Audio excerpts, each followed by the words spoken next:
ফাতেমার চোখের মধ্যে পানি ঝরতেছে। নবী জিজ্ঞেস করে, ফাতেমা রে, কেন এইভাবে কান্দো? আমার নাতিরা কই? দুই নাতি না দেখলে আমার শান্তি লাগে না। ফাতেমা বলেন, বাবা গো, আমি কাঁদতেছি কোন ব্যথায়।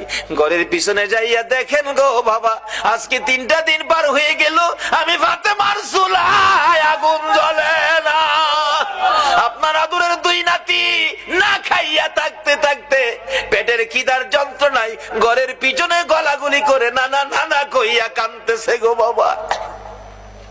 আমার নবী পিছনে যাইয়া দেখে গলাগুলি করে নানা নানা কইয়া কাঁদতেছে। নানা গো, পেটের খিদা গো নানা, সহ্য করতে পারি না। আমার নবী বেরিয়ে গেলেন। ঘুরতে ঘুরতে যাইতে যাইতে একটা ইহুদির বাগানে আমার নবী চাকরি নিলেন।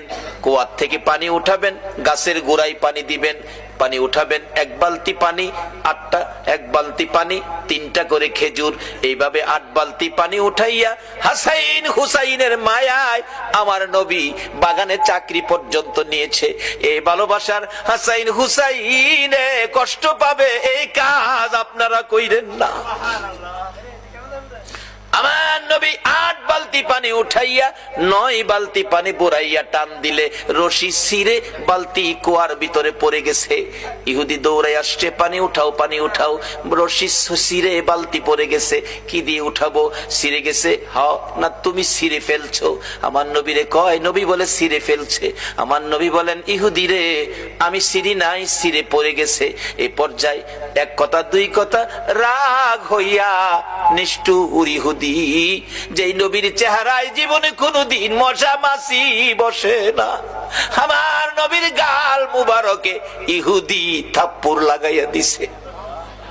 আমার নবী একটা চিৎকার মারছে, ইহুদি রে, পেটের খিদা রে, আমার নাতিরা 3 দিন পর্যন্ত খায় না, আমি রাসূলও খাই নাই রে।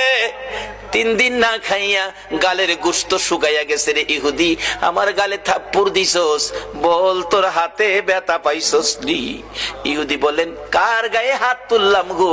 আমি মারলাম, আমার জিগায় ব্যথা পাইছিনি। আমার নবী ডাকে, এরে ইহুদি, আমার 8 বালতি পানির বিনিময় 24টা খেজুর দিবি? হ দেব, দে। আমার হাসাইন আর হুসাইন কান্দে পেটের খিদায়। 24 খেজুর লইয়া নবী রওনা হলেন, চলে যাবেন নাতিদের খাওয়ানোর জন্য। আমার আল্লাহ কয়, জিবরাইল রে, আমার বন্ধুর কানে খবর দে, বন্ধু যেন কুয়ার ভিতর থেকে বালতি উঠাইয়া দিয়ে আসে। জিবরাইল ডাহে, হুজুর যাইতেছেন গা? হ। বালতি উঠাইবো কে? বালতি তো কুয়ার ভিতরে সিরা পড়ছে, কিভাবে উঠাবো? কিছু তো নাই, উঠাবো কি দিয়া? জিবরাইলকে, হুজুর কিছু লাগে না, যেখানে রাহমাতাল লিল আলামিন আছে এখানে কিছুই লাগে না, আপনি কুয়ার ভিতরে হাত দিয়া বালতিরে ডাক দেন। সুবহানাল্লাহ, আসতে কইলেন? পৃথিবীর এমন কোন শক্তি আছে